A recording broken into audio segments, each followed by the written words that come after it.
Good evening. I'm John Batchelor. This is the John Batchelor Show.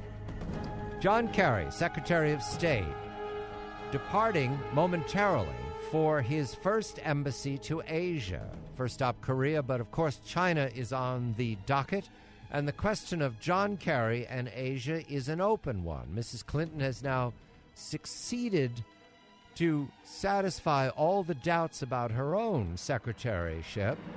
John Kerry, however, for years in training for this job, the question of the Kerry doctrine or the Kerry style. I have several expert witnesses here to help me on this story. First, Gordon Chang of Forbes.com is traveling and is in Canada to look at this. Good evening, Gordon. Good evening, John. And I'm joined in studio by our friend Patrick Trevonick, who's the managing director and chief strategist at Silvercrest Asset Management here in New York. Patrick, welcome to New York. Welcome to my studio. Many years of talking to you in Asia. Now you're in New York talking about Asia. Good evening to you. Very good to be here. And we're also joined on the line by Stephen Yates, Chief Executive Officer of DC International Advisory, formerly of the Vice President's staff in the Bush years.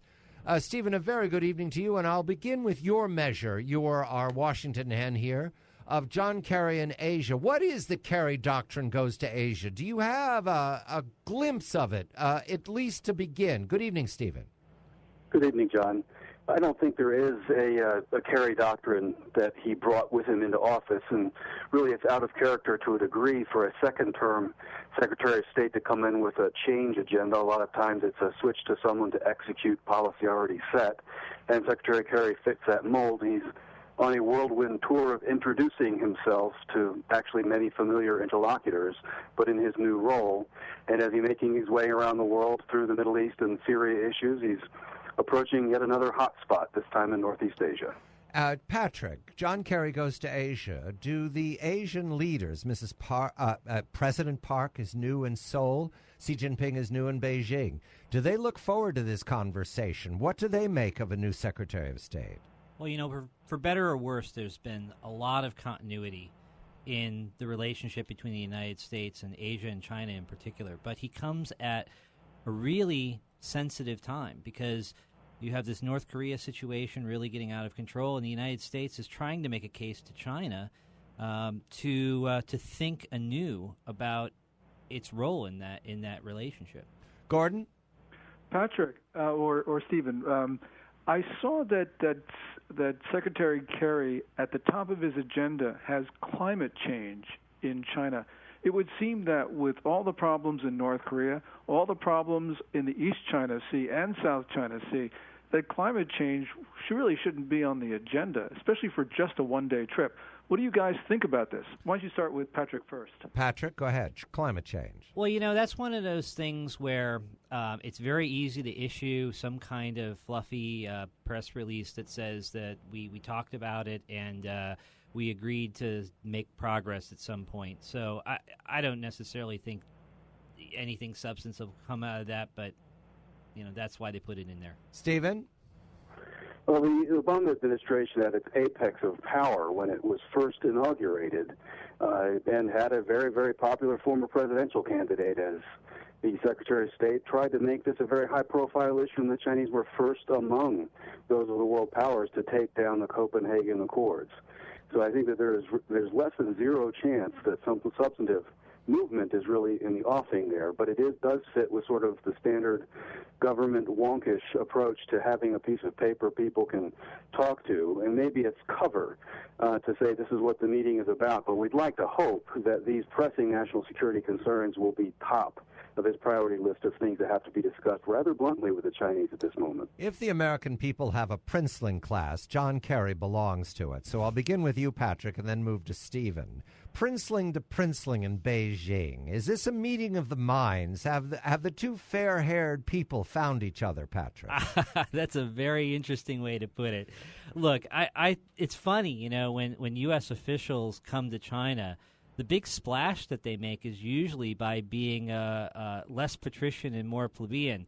You know, we saw that with when Secretary Liu went and he actually had dumplings, and people across the Chinese blogosphere and Twitter were remarking how Americans were so down to earth compared to their own officials who lived in such high society. So, I recommend that he not take the approach of being a princeling. Stephen, the princeling goes to China to meet the princeling. Does this promise better relationship? Well, I think that in many ways, the Chinese have a decades-long record of figuring out how to handle the visitor. And I'm sure that Secretary Kerry has a lot of practice of going and being on the receiving end of the good graces, the banquets, the very prepared talking point sessions that fill a lot of your time when you're a government official going to China. I really, when the Chinese are ready to move, or when the United States is speaking with very clear purpose, that's when action can happen. But we haven't had a signal from the Obama administration what it actually seeks to have done at this point. Gordon? Stephen, it's interesting about Secretary Kerry going there because he is following Secretary Liu, the Treasury Secretary, and he's preceding Martin Dempsey, Chairman of the Joint Chiefs of Staff. I mean, why don't we just move Washington to Beijing so they don't have to travel? They can just stay there. Well, I would concur with that. I'm in favor of many people in Washington leaving Washington, actually, but for other purposes, I suppose. The strategic and economic dialogues that were expanded in this administration in some ways became almost spring break for cabinet officials. We had half of our cabinet and almost countless minions going with a 200-plus delegation for these chat sessions. We have an inordinate amount of time banked in China by our visitors, but we need to actually take the relationship more seriously. It was not like this in the Cold War when our leaders would go and sit down across power to power with the Russians. We had a serious agenda. We wouldn't necessarily have to agree in advance, but things would get pushed. It didn't need to be all theater. And I think that China actually needs to graduate into that class. Gordon, what would conversation look like if you would make a recommendation to John Kerry, beginning with Xi Jinping? What would be the first two items you'd be interested in? First thing I'd say is North Korea. You're either a friend with the North Koreans or you're a friend with us, but not both. And the second thing is don't even think about helping Iran anymore. All right, Patrick, how does that work for Xi Jinping? Would he be insulted? Would he walk out of the room? Or would he recognize that Americans talk turkey? Look, I think that is exactly the kind of straight talk that needs to take place right now. Because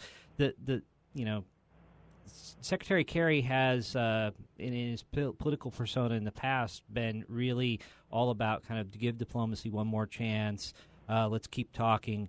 I think that there are a lot of issues where honesty and directness right now is going to be very, very important because whether it's the Senkaku Islands dispute with Japan or North Korea, the danger here is that the Chinese and others misinterpret the red lines that the United States has. Stephen, straight talk to Xi Jinping, would it work?